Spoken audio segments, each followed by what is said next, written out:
Good morning. তো আজকে হচ্ছে 15 তারিখ আজকে মাসের, মানে 15ই মার্চ। তো এই আমরা, নামটা তুমি বলবে, এই আমরা যে হোমস্টেতে ছিলাম তার ওনার, এই যে আমি বলেছিলাম আপনাদেরকে ওনারের কথা বলে দেবো। ওর নাম হচ্ছে সঞ্জিত দাস। তো ও মাদারিহাটেরই ছেলে, এখানকার লোকাল ভূমিপুত্র। তো ও এই রিসর্টটা তৈরি করেছে আপনাদের জন্য, আমার জন্য। ওখানে যে বিল্ডিংটা হচ্ছে ওটা ওর কিচেন তৈরি হচ্ছে, ও 1 মাসের মধ্যে রেডি করে নেবে, ও আমাকে বলেও দিয়েছে। আচ্ছা সঞ্জিত, তোমার এই রিসর্টের ব্যাপারে একটু কিছু বলো। কাছে এসো একটু। নাম হলো জলদাপাড়া এভারগ্রিন, একদম জঙ্গল লাগোয়া আছে, পাশে রিসোর্টের পাশে। ফোন নম্বরটা একবার বলো। Phone number 6295272047। আবার বলো। 6295272047। আচ্ছা, আমার মোবাইল নাম্বার, এই নাম্বারে যোগাযোগ করলে।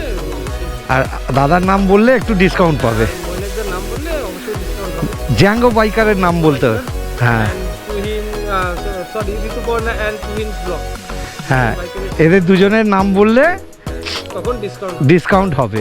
ডিসকাউন্ট। ব্যাস, ঠিক আছে, চলো এবার আমরা এগিয়ে যাই। আমরা এখান থেকে যাব আজকে বক্সা হয়ে জয়ন্তীতে বাইক ঢোকা বন্ধ আছে, কিন্তু আমাদের এক বনকর্মী, আমার বন্ধু, ও বলেছে তুমি এসো, আমি তোমাকে ঢুকিয়ে নেব। ঠিক আছে, দেখা যাক। ও বনকর্মী, ওরা সব পারে, ওটা নিয়ে চাপ নেই। চলুন রাস্তায় মোটো ব্লগে কথা হচ্ছে আপনাদের সঙ্গে।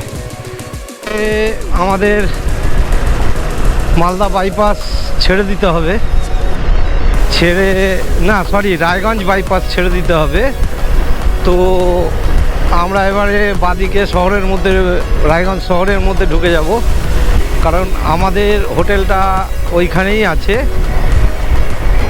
তো চলুন, আর কি করা যাবে, ঢুকে যাব। গিয়ে আমরা যে হোটেলে থাকবো, এর আগেও সেই হোটেলটা আমি অনেকবারই ভিডিওতে দেখিয়েছি। তো ঠিক আছে, আর একবার দেখবেন আজকেও।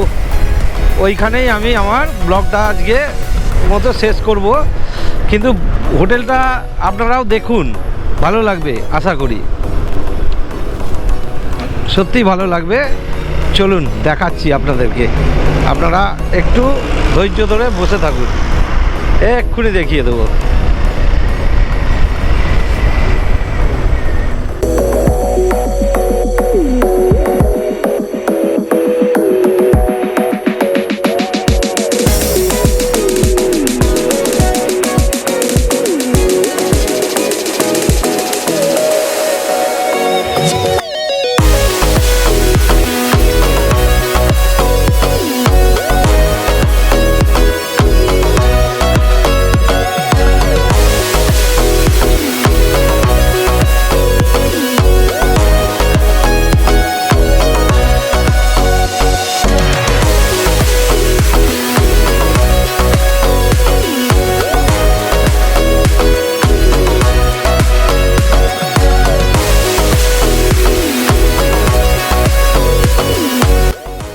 একটা বিখ্যাত জিনিস পড়ে, সেটা হচ্ছে রায়গঞ্জের এই শহরের মধ্যে ঢোকার পথেই পড়ে, এই আমার ডান দিকে পড়বে কুলিক পাখিরালয়।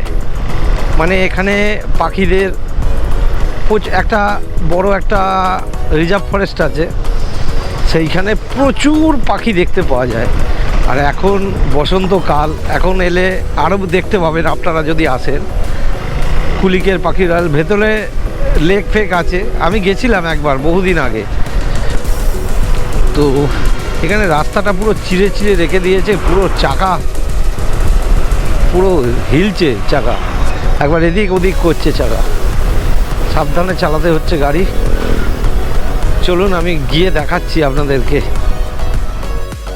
আমাদের থাকার হোটেল এইখানেই বরাবর থাকি, হোটেল এম্বাসি। তো চলুন আগে এখানে গাড়িটা রাখি, আমাদের গাড়ি এখানেই থাকে।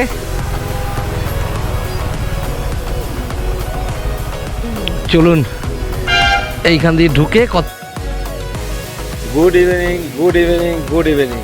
তো আমরা হোটেলে ঢুকে গেছি। তো হোটেলে ঢুকে আমি একটু হোটেলের এখানে পাইচারি কিছু হোটেলটা দেখুন যেখানে আছি, প্রচুর লাইট ফাইট লাগিয়েছে, এগুলো সব নতুন হয়েছে, আমি বুঝতেই পারছে। যাই হোক, আমি আপনাদেরকে দেখাচ্ছি। আর এই হচ্ছে আমি যে হোটেলটায় আছি, যেখানে থাকি বরাবর, হোটেল এম্বাসি, সেইটাই আপনাদেরকে দেখিয়ে দিলাম। এই যে দাঁড়ান দেখিয়ে দিই, এই হচ্ছে এম্বাসি হোটেল। এই যে ও আর উল্টো দেখাচ্ছে না, সরি। যাই হোক, সেটা ম্যাটার নয়। তো এবারে ঘটনা হলো যে ঘোরাঘুরি তো প্রচুর হলো, আজকে ভালোই এলাম, গাড়ির পারফরমেন্স ভালোই করেছে। এই আমার আর তুহিনের গাড়ি এখানে রয়েছে, রাত্রে এখানেই থাকবে। এই যে এই আমার জুনিয়র, আর এই হচ্ছে তুহিনের গাড়ি, এটা হচ্ছে তুহিনের গাড়ি, এইটা আমার জুনিয়র। তো চলো, টাটা, গুড নাইট সবাইকে। এই ব্লগটা এখানেই আজকে শেষ করে দিলাম। কালকে আবার কালকে এখান থেকে বাড়ি, সেটা আবার একটা নতুন ব্লগ থেকে